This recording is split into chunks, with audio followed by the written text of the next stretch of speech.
My boyfriend keeps laughing with my female coworker and teaching her his language. She still thinks she's learning how to flirt.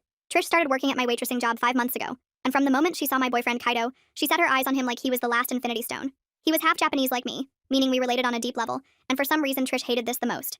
The first time she saw us having lunch, she made herself comfortable in my seat next to his when I got up to use the bathroom. She pressed her hips against his and flashed a flirty smile before saying, "Konnichiwa." When he awkwardly said it back, she grabbed a pair of chopsticks and started eating noodles unsuccessfully, complaining about whitewashed girls, appropriating his beautiful culture, very obviously referring to me. When I came back from the bathroom, she told me to grab a chair, telling me I was welcome to join in on their conversation.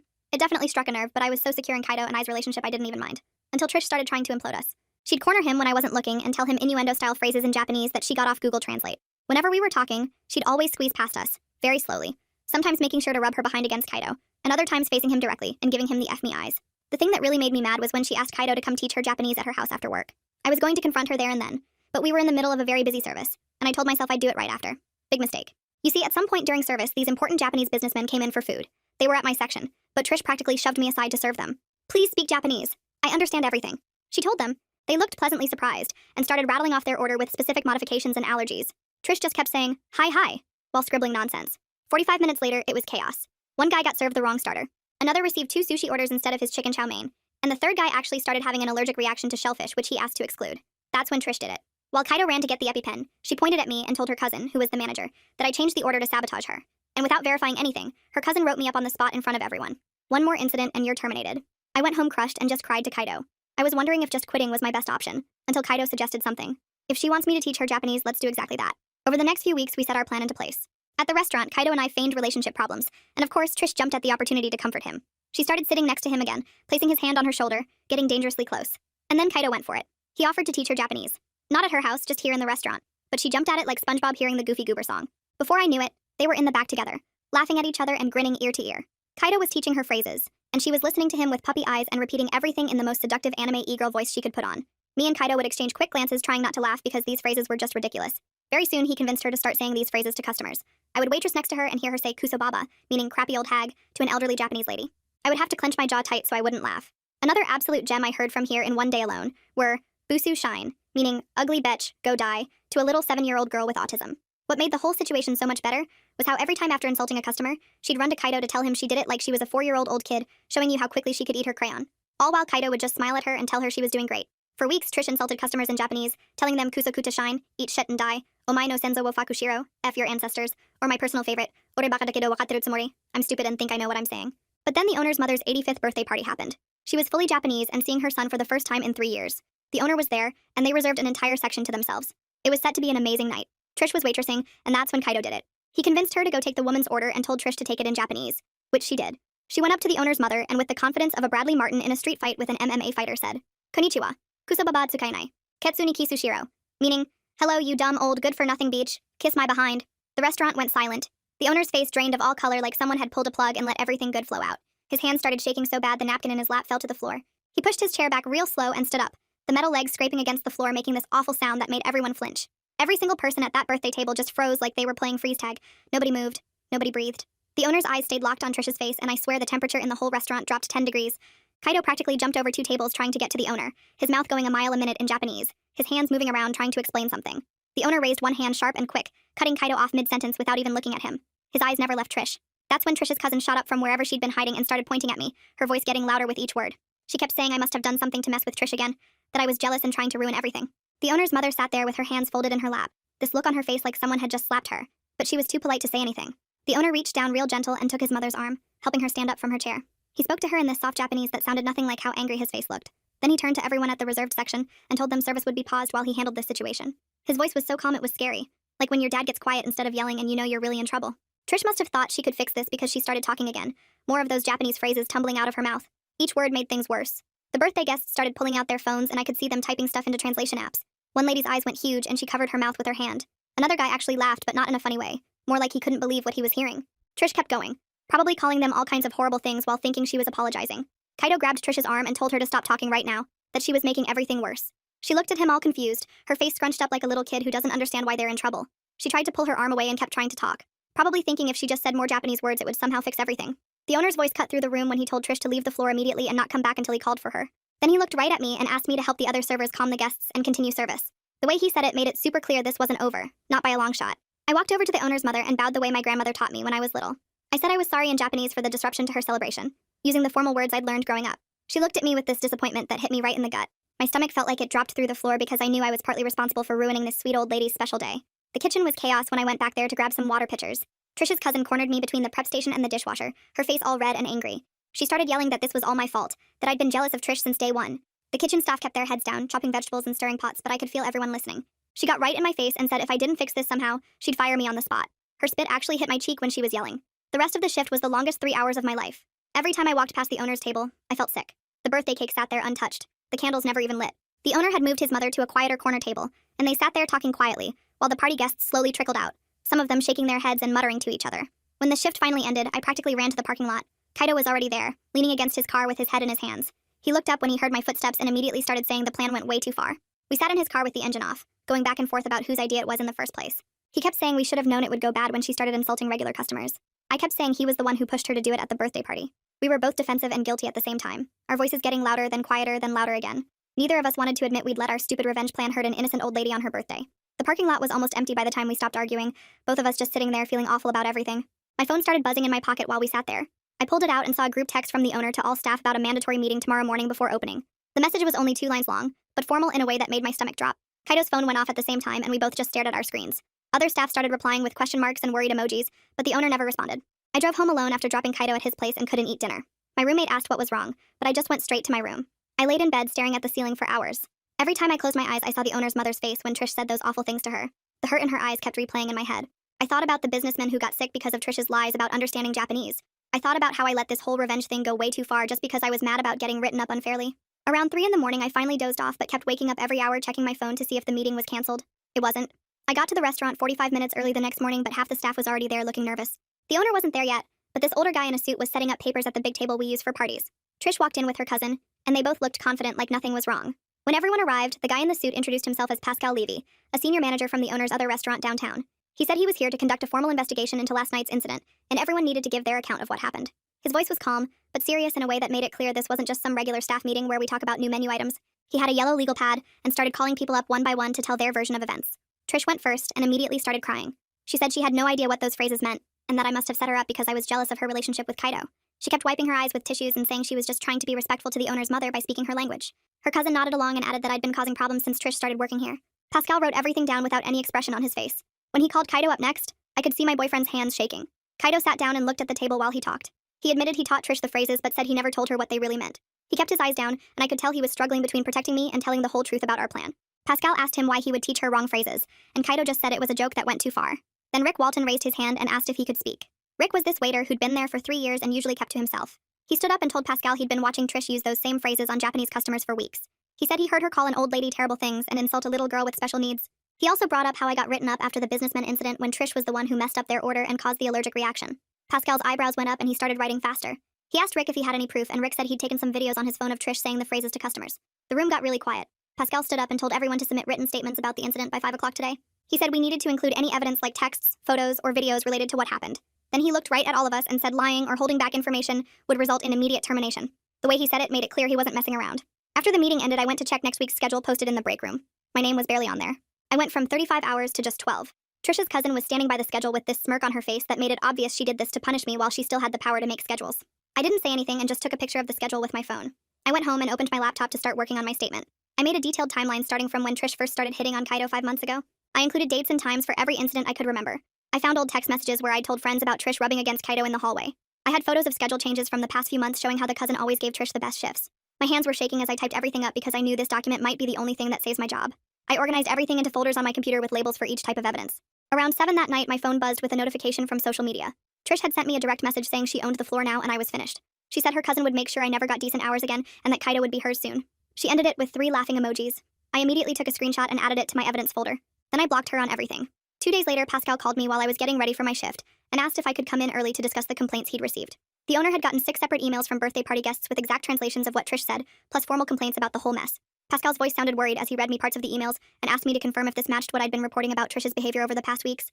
I told him yes, and that there were probably more incidents nobody had reported yet. When I got to work that afternoon, Trish's cousin was waiting for me in the back hallway near the lockers. She grabbed my arm hard enough to leave marks and pushed me against the wall, telling me I better drop this whole thing right now or she'd make sure I never worked in another restaurant in this city.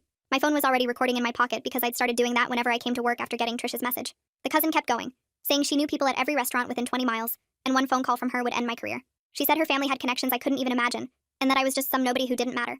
My heart was pounding so hard I thought she might hear it, but I kept the phone recording as she made threat after threat about what would happen if I didn't tell Pascal I was lying about everything. After she finally let go and stormed off, I checked my phone to make sure it caught everything, and it did. All 8 minutes of her threatening me.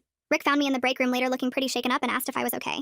When I told him about the cousin's threats, he pulled out his phone and showed me something that made my stomach drop. It was a photo from 2 weeks ago during a shift when I'd been off sick, and there was Trish pressed up against Kaido by the walk-in cooler with her hands on his chest and her face inches from his. The timestamp showed 9:47 p.m., which would have been right before closing when barely anyone was around. Rick said he took it because he thought I should know what was happening when I wasn't there, and now he realized Trish had been way more aggressive than anyone knew. I stared at that photo feeling sick because even though I trusted Kaido, seeing her all over him like that when I wasn't around made me realize how hard she'd been pushing to break us up. That night after work, Kaido came over and I showed him the photo without saying anything at first. He immediately started explaining that Trish had cornered him that night, and he'd been trying to get away from her when Rick took the picture. I told him I wasn't mad about the photo, but I was mad that he never told me how bad it was getting when I wasn't there. We ended up having our first real fight in 2 years of dating, with me angry that he'd let things get so far without setting harder boundaries and him frustrated that I was blaming him for Trish's behavior when he'd been trying to handle it without making drama. We went back and forth for an hour, both exhausted from all this drama at work, until we finally agreed to stop all the schemes and just let Pascal's investigation play out without any more games. The next morning I called Conrad Whitaker, an employment lawyer my friend from college had recommended when I told her what was happening. Conrad listened to my whole story from the beginning, taking notes and asking questions about dates and witnesses. When I finished, he explained that while I had some protection against retaliation under employment law, my participation in the revenge plan made things complicated. He said teaching someone wrong phrases on purpose could be seen as creating a hostile work environment, even if Trish had harassed me first. Conrad told me to stick to just facts in any statements, avoid getting into online arguments about it, provide all evidence Pascal requested, and prepare myself for mixed outcomes. He warned that even if Trish faced consequences for harassment, I might face some too for the revenge plan, which wasn't what I wanted to hear but sounded realistic given everything that happened. He said the recording of the cousin threatening me was good evidence of retaliation though, and I should definitely submit that to Pascal. 2 days later, Pascal called Kaido in for a private interview about his role in teaching Trish the phrases. Kaido texted me right after saying he'd tried to minimize my involvement, but had to admit we were dating since Pascal already knew anyway from other staff. He said Pascal asked really specific questions about who came up with the plan and whether management knew what was happening. That same afternoon, the owner sent out a group email requesting any messages between staff members about the birthday incident be submitted for review. I sat at my kitchen table for an hour going back and forth about whether to submit Trish's bragging message where she said she owned the floor and I was finished. Part of me worried it would make me look petty, or like I was trying too hard to get her in trouble, but Conrad had said to provide everything requested. I finally decided to include it along with context about her pursuing Kaido for months and the cousin's threats, knowing it might make me look bad but wanting everything on record. Late that night, I put together my email to Pascal with everything attached, including the direct messages from Trish, photos of all the schedule changes over the past months showing how the cousin always gave Trish better shifts, my detailed timeline of events, and a formal request to remove the write-up from the businessman incident from my file. My finger hovered over the send button for 5 minutes before I finally clicked it, then immediately felt sick wondering what would happen when Pascal saw everything. Meanwhile, Pascal had been doing his own digging into the restaurant's systems and discovered something huge when he reviewed the point-of-sale records. The cousin had been going in and reassigning sections in the computer to move Trish's mistakes to other servers' records, including mine. The technical evidence showed a clear pattern going back 3 months of the cousin covering up Trish's errors by making them look like other people's mistakes, which explained why my sales numbers looked worse than they should have, and why I'd gotten blamed for orders I never took. The next morning, Pascal called me into his office where a middle-aged Japanese woman was already sitting with her teenage daughter. She explained how 3 weeks ago Trish had served them and called her mother Kusobaba, while smiling sweetly. Her daughter had studied Japanese in college and immediately knew what it meant, but her mom thought maybe she misheard. Now after hearing about the birthday incident, they realized Trish had been doing this on purpose the whole time. Pascal took notes while the woman showed him photos from that day where Trish was clearly visible serving their table. I sat there feeling my stomach twist because this was proof Trish had been insulting customers for weeks and we let it happen. Pascal thanked them for coming forward and asked if they'd be willing to provide a written statement, which they agreed to immediately. After they left, my phone buzzed with a group text from the cousin that made my blood run cold. She wrote that anyone cooperating with the investigation would find their hours cut to nothing and should remember who controlled the schedule around here. Rick forwarded it to me within seconds, asking if I'd gotten the same threat. I immediately screenshotted everything and sent it to Pascal's email with the subject line, "Evidence of intimidation," before the cousin could delete the message. Pascal read it right there in front of me and his jaw tightened as he picked up his phone to call the owner.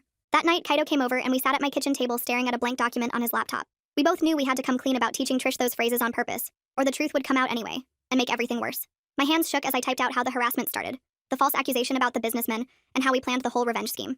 Kaido added his parts about deliberately teaching her insults while pretending they were polite phrases.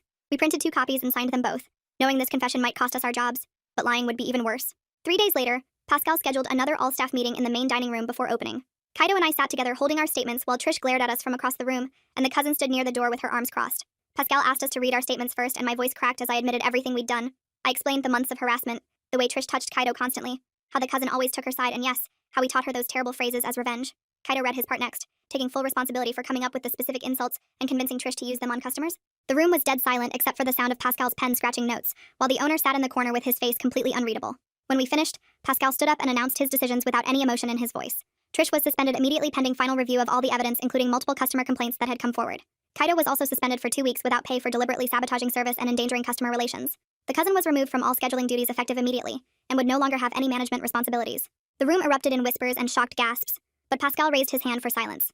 He turned to me and said I would receive a formal warning for unprofessional conduct that would go in my permanent file. I wasn't suspended because the evidence clearly showed I was responding to documented harassment and false accusations, but my actions were still unacceptable. The warning letter spelled out that any similar incident would result in immediate termination. Part of me felt relief that I still had a job, but mostly I just felt hollow knowing I'd have this mark on my record forever. That night, my phone blew up with notifications as Trish posted on every social media platform, claiming she was a victim of discrimination and workplace bullying. She tagged the restaurant and called for boycotts, saying she'd been set up by jealous coworkers who couldn't stand seeing her succeed. Half the staff commented supporting her and calling the investigation unfair, while others started posting screenshots of her old posts where she bragged about getting me written up. Someone even found her messages about making Kaido hers and posted those too. The comments section turned into a complete war zone, with people taking sides and sharing more and more evidence.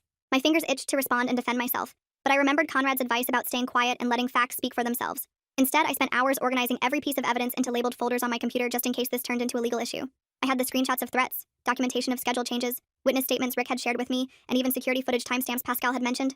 2 days later, Pascal called me saying the owner's mother wanted to speak with me privately.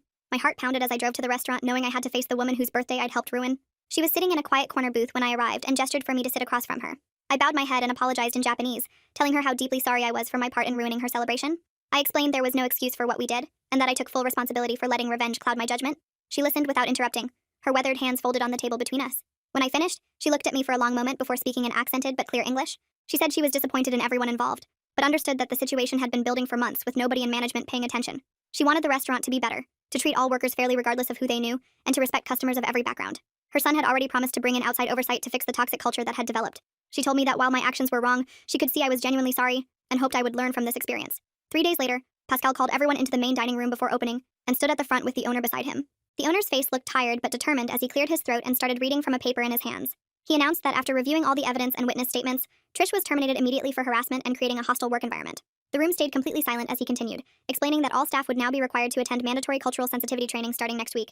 Several servers shifted uncomfortably in their seats while others nodded in agreement with the decision. The owner then turned to look directly at Trish's cousin, who was standing near the back trying to look invisible. He stated that she was demoted from manager to server effective immediately due to her failure to maintain professional standards and favoritism. The restaurant would have external HR oversight for the next 90 days to ensure proper management practices were followed. I watched as relief washed over the faces of servers who had dealt with her unfair treatment for months, but never spoke up about it. The cousin's face turned bright red and she started to protest, but Pascal cut her off with a raised hand. Next, the owner addressed Kaido, explaining he would receive a 2-week unpaid suspension and return on probation with a strict conduct plan. Kaido nodded and accepted it without any argument, keeping his eyes down the entire time. After the meeting, he told me he was grateful it wasn't worse, and that he'd learned a valuable lesson about taking things too far. Pascal pulled me aside afterward and informed me that my previous write-up about the businessman incident was removed from my file. The warning for the revenge plan would remain on record, but the owner respected that I owned my mistakes. That's why I was getting a second chance instead of being fired along with Trish. The following week, we all filed into the break room for our first cultural sensitivity training session. Some staff members rolled their eyes and checked their phones while others actually paid attention to what the trainer was saying. The trainer turned out to be really good, using real examples from our industry without being preachy or boring. Even the skeptics started participating when she made it interactive and relevant to our daily work. She had us role-play different scenarios and discuss how to handle cultural differences respectfully in service situations. By the end of the 2-hour session, most people seemed genuinely engaged and learned something useful. 2 weeks passed with everyone walking on eggshells around each other during shifts. The atmosphere was better without Trish and her cousin's favoritism, but the tension from everything that happened still hung in the air. I found myself dreading coming to work even though the actual harassment had stopped. Every time I walked past the section where the birthday party happened, my stomach would twist with guilt. That's when I realized I needed a fresh start somewhere without all this history and drama. I started browsing job listings online during my breaks and updating my resume for the first time in years. Rick noticed me looking at job postings one day and sat down next to me during our break. He offered to be my reference and pulled out his phone to show me a contact at a smaller family-run cafe downtown. He explained they valued their employees and didn't tolerate any workplace drama, which sounded perfect after everything I'd been through. The owner there was his friend from culinary school who ran a tight but fair operation. I called the number that afternoon and scheduled an interview for the following week. The cafe was cozy and warm, nothing like the formal atmosphere of our restaurant. During the interview, I was honest about the conflict without going into unnecessary detail about the revenge plan. I focused on what I learned about handling workplace harassment properly and the importance of going through proper channels. The owner seemed impressed by my honesty and asked thoughtful questions about my experience and what I was looking for. She offered me a position starting next month with slightly lower pay, but better hours and a healthier work environment. Meanwhile, Kaido enrolled in a conflict resolution class as part of his probation requirements at the restaurant. He came home after each session excited about what he was learning and started applying those skills to our relationship. We set clearer boundaries about keeping work and personal life separate, something we should have done from the beginning. We also established better communication patterns instead of jumping straight to schemes when problems arose. Things between us actually improved now that we weren't plotting together or dealing with constant workplace drama. He showed me the workbook from his class and we practiced some of the exercises together at home. It felt strange but good to be working on healthy conflict resolution after everything we'd been through. A week before my last day, Pascal sent me an email with a neutral reference letter attached. His message thanked me for taking responsibility for my actions during the investigation and not trying to deflect blame. He added that the owner specifically wanted me to know he respected how I handled myself during the investigation process. The reference letter was professional and fair, mentioning my strong work ethic and customer service skills without going into the incident. It also noted that I had learned from my mistakes and shown growth, which was more than I expected given everything that happened. My last shift came 3 days later, and walking through those doors felt different knowing it was the final time. The morning prep went smoothly with everyone focused on their stations, nobody mentioning what happened or making eye contact for too long. Rick helped me set up my section without saying much, just moving chairs and wiping tables while I filled salt shakers and arranged napkins. During the lunch rush, I served tables like normal, taking orders and bringing food while other servers worked around me without the usual jokes or complaints about difficult customers. Madeline passed me in the kitchen twice, and both times she looked straight ahead, carrying plates without acknowledging I was there. When my shift ended at 4, I cleaned my section thoroughly, making sure every table was spotless and all the condiments were full. Rick came over and pulled me into a quick hug, patting my back before heading to his next table. 2 other servers waved from across the dining room, but most people kept working like it was any other day. I grabbed my tips from the register, counting out $63, which was decent for a lunch shift. Walking to the back door, I passed the office where Pascal was doing paperwork, and he gave me a small nod through the window. The door closed behind me with its familiar squeak, and I stood in the parking lot for a minute, looking at the building where I'd worked for 3 years. A week passed before Kaido suggested we go eat there, saying he wanted their pasta special one more time. We got seated in what used to be my section, now covered by a new server I didn't recognize. The owner walked by our table carrying menus to another group and paused for just a second, giving us a brief nod before continuing to the back. The whole place felt different. Servers moving efficiently without the usual chatter, managers actually managing instead of gossiping in corners. Our food came out perfectly timed and properly prepared, something that rarely happened when drama ruled the kitchen. Kaido paid and left a good tip while I looked around one last time at the familiar burgundy walls and hanging lights. My first day at the downtown cafe started the next Monday morning at 7. The owner showed me around the smaller space, only 12 tables compared to the 30 at my old job. She explained their simple system for rotating sections and how tips got pooled and split evenly among the morning crew. The coffee machine was older but worked fine, making the same hissing sounds as I learned to pull shots and steam milk. By noon, I'd served 20 tables and made $35 in tips. Less than before, but without anyone cornering me in the walk-in or spreading rumors about my personal life. 6 weeks settled into a routine of morning shifts, simple orders and going home without stress headaches. The money was tighter, but Kaido and I stopped fighting about work drama because there wasn't any to fight about.